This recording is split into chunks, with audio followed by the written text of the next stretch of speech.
Okay, let's dive into the material you shared with us. It brings up some really big questions, actually. Definitely, about how new ideas, especially, the really revolutionary ones, make their way through the scientific world. Yeah, particularly when they come from outside the usual channels, and then you throw AI into the mix. Right. It gets even more complicated. It's a fascinating dynamic. So this deep dive is based entirely on the sources you sent. We're focusing on Dr. Mahmudjon Kuchkarov, an independent scholar. And his Odam Tili theory, yes. So our mission here is really to unpack this paradox the sources highlight. You've got these potentially groundbreaking ideas, these new tools like AI. And they're hitting resistance from the very places you'd think would welcome them.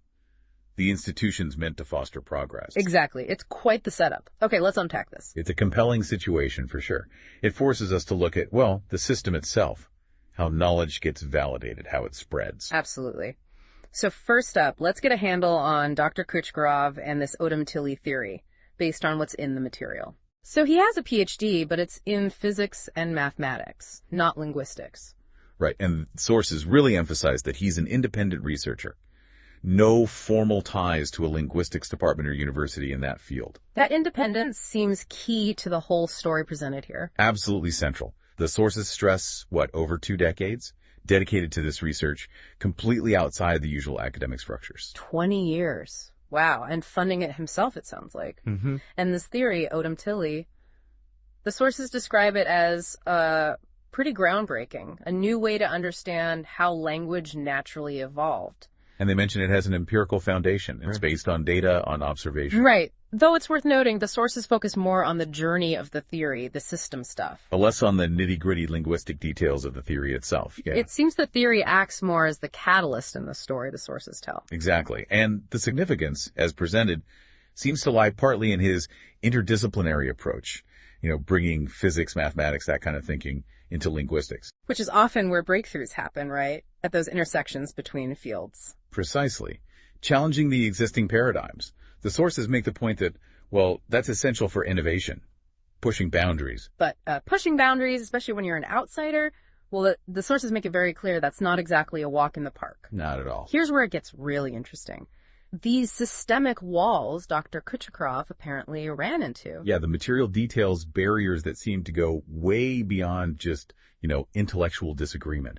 They seem quite structural. Like what, specifically? Well, one big one mentioned is how his lack of institutional affiliation was apparently used against him to dismiss his work. So, because his PhD wasn't in linguistics, and he wasn't at a linguistics department... His research got sidelined by some traditional linguists, even with empirical results mentioned. That's what the sources suggest, yeah. It points to a situation where, formal credentials in that specific field were prioritized over the scientific rigor or the evidence he was presenting.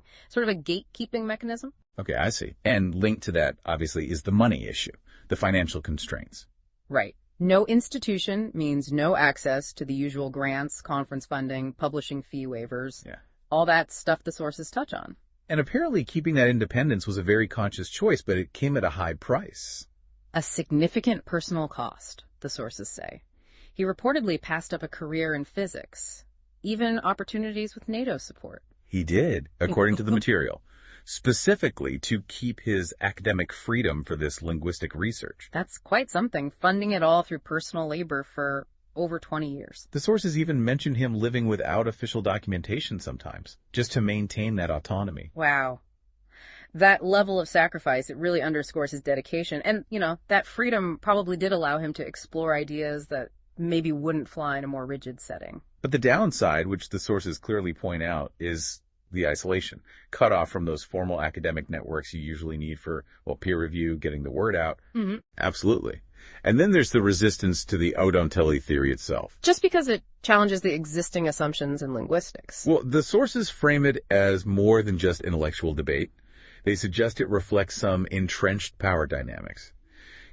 Where institutional authority might sometimes overshadow the actual merit of a new idea. It sounds like a real catch-22. It does create a difficult loop based on this account. No institutional standing makes it hard to get credibility. Challenging the status quo increases the pushback. And no funding limits how you can even try to prove your case within that traditional system. Okay, so that brings us to technology's role, AI. Right. Your sources talk about how Dr. Kuchkarov used tools like AI, specifically ChatGPT 4.0. To help refine his ideas, communicate them more effectively, which makes sense. These are complex concepts. But here's the twist, right? This is where AI becomes, as the sources put it, a kind of double-edged sword for him. Exactly that. How so? Well, you'd imagine using cutting-edge AI would be seen positively, maybe, as innovative. You might think so. But the sources suggest his use of AI actually fueled more skepticism from traditional circles. The paradox they mentioned earlier. So the assumption was... Yeah. What? That using AI meant the work wasn't original. Apparently so. But the sources argue against that view. They make the case that AI can be a tool, like an advanced word processor or research assistant, for helping articulate your own original thoughts, not necessarily replacing them. That's a really crucial distinction. The tool versus the source of the idea. And tied into this whole AI discussion, the sources bring up a really interesting point about plagiarism detection software. Oh, yeah. What's the critique there? They argue that current tools mainly look for, linguistic similarities. Copied sentences, reused phrases. Rather than the novelty of the actual ideas being presented. Exactly. So theoretically, you could just reword someone else's old idea, pass the plagiarism check. While a genuinely new idea, maybe articulated very clearly with AI's help, could get flagged or viewed suspiciously just because of the phrasing or structure. That seems problematic. The sources argue it's a real risk. You could end up promoting well-phrased but unoriginal stuff while potentially penalizing truly innovative work that uses new tools. It could, dilute the quality of scientific literature over time. So facing all these barriers, the institutional ones, the AI skepticism, they also say Dr. Kuchkarov turned elsewhere, to social media. Right, taking his work directly to the public. Yeah. An alternative dissemination strategy. And he's apparently built quite a following. The sources mention his YouTube channel, OTA Odam Tili Akademiasi. Yeah, over 160,000 subscribers, apparently. Plus Facebook, TikTok. He does live streams, shares his research openly. The upsides there, as the sources point out, are pretty clear.